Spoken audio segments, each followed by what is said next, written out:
Oh, what are you doing? What are you doing? Take the stars out of the sky for... Dahil stay at home muna si Alex for bed rest na rin para sa kanyang pregnancy, si Polly palagi raw nag-aaya sa bahay ng tita Alex at gustong gusto raw dito. Kaya naman palaging dinadala ng Tony Gonzaga si Polly kina Alex. Masaya din na nakakagala sila dito dahil nga hindi muna umaalis ng bahay si Alex.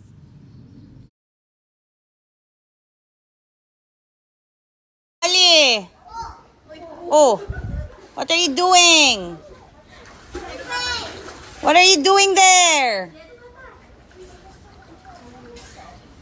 Build Tata's house there.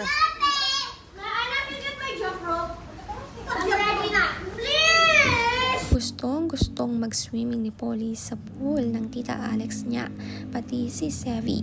Marami ang nagbabantay sa kanila at may cookie at milk pangang habang nagsiswimming. Sasaya na lalo sa bahay ni Alex kapag lumabas na ang baby nila ni Mikey.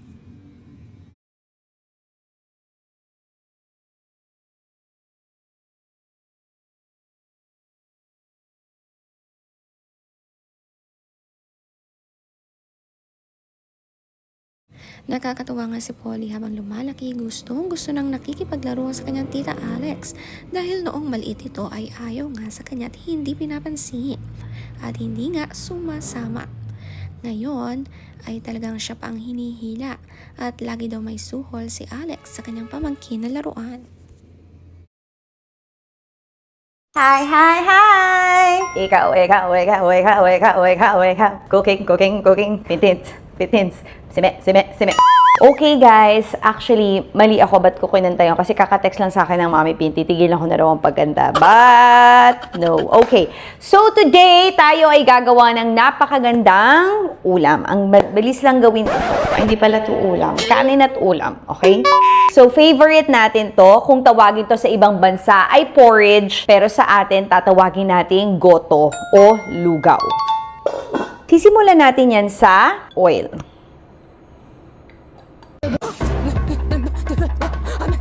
Next, garlic. Ay, ang bango. Onion.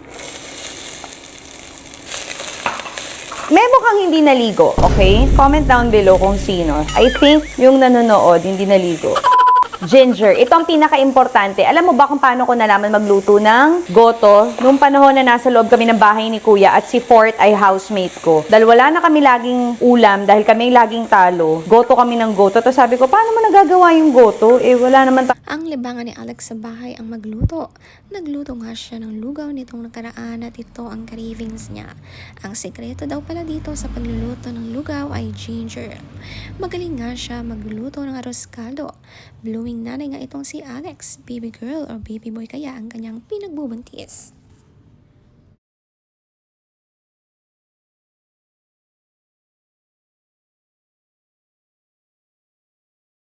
ingredients, ginger lang pala daw. So, doon ko nalaman na, ang bottom line pala ng is ginger. Gingerific! Grabe, tapos hindi pa ako naliligo. Talaga nga namang bininya basag ang magiging amoy. Next, seasoned chicken. So, sinizon ko na yan kasi this is the season to be jolly. La. Tapos, pag feeling nyo, dahil ako, I want it to be more seasoned because why? Friend ko si Ate V. Star for all season. Bango na, grabe! Wow! Make sure nyo lang na naluluto na talaga yung manok. Paano nyo nalalamang naluluto? Puti-puti na siya. Grabe, kami talagang mga may bahay. Talagang Nabasa ko! Ang naman Joey De Leon, Barbie. Bibili ko siya Barbie. Parang imposter. Alam mo Ayan, mo kasi. nakalagay Nakakainis. Impostor. Ganun ba yun? Ito mo Very exciting ang magiging revelasyon ni Alex. Maraming nag-aabang na fans niya. Marami na kasing pinagdaanan talagang miscarriage at ito talagang pinaka-aantay nilang mag-asawa. 38 na si Alex at thankful na mayroon silang surprise blessing bago mag-40s.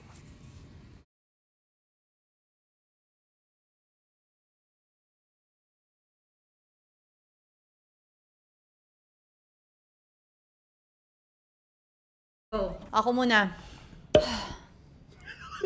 Malayo. S-Lex. Nakakaisip. Bakit? Ano problema? Okay. Ay, bakit? Ako. May nakikita ako dun eh. Mahaba. Star. Oh, ikaw. Hindi kalayuan. Ako rin alam ko sino. Kaya ano kaya yung mahaba? Latag ikaw. Ha? Walang laman ang goto. Ay, mali. Siguro siya impostor, bobo. Ulitin mo kung may mali ka. Okay na. Ito na siya. Huling-huli to. Ito Bobo. talaga. 100%. Makareact lang. Ako, yung aking nasa isip na nawawala kapag mayroong Ay, nagsasalita. ikaw impostora ka. Babae ka. Roads. Tuwalya. Ano? Tuwalya. Sikat na artista. Simbahan. Mga simbahan. Okay, last round para bago natin hulaan. Mikey. Ano? Ruin Church. Ano naman sinabi? Oh, bakit mo nahalaan? Mikey. Oh, Mikey. Mandi. Nakakatawa naman nga sa pag-aalaga itong si Alex, hindi talaga umaalis ng bahay para sa baby. Sakripisyo talaga ang pagbubuntis, kaya panay ang dalaw na lang ng kanyang pamilya na isisingit nga nilang maglaro at na-upload ni Alex sa kanyang Instagram.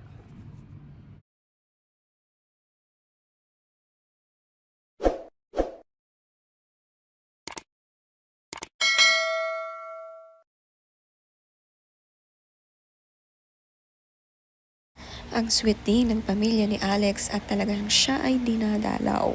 Bawal nga munang umalis at very hands-on ni Mikey sa kanyang asawa.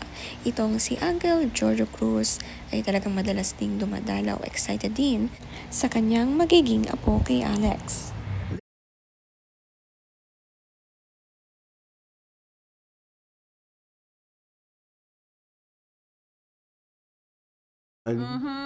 Premyo. Air fryer. Ako, maganda. Oh, bakit? Maganda. Prito! Ito ko na nangunguna pa eh. Ah, excuse. Presyo. Oh, Sino ang impostor? Uya Bonoy. Oh, pero nalito ko kayo, di ba? Ano yung, ang daddy mo sinasabi niya sa French. French yung ano kaya. Uy, ito, ang layo din ng Lord mo. Hindi ko nagets yung Nalito Lord. din ako. Iniisip ko, baka dahil sa ano. Adik. Yung mga, hindi,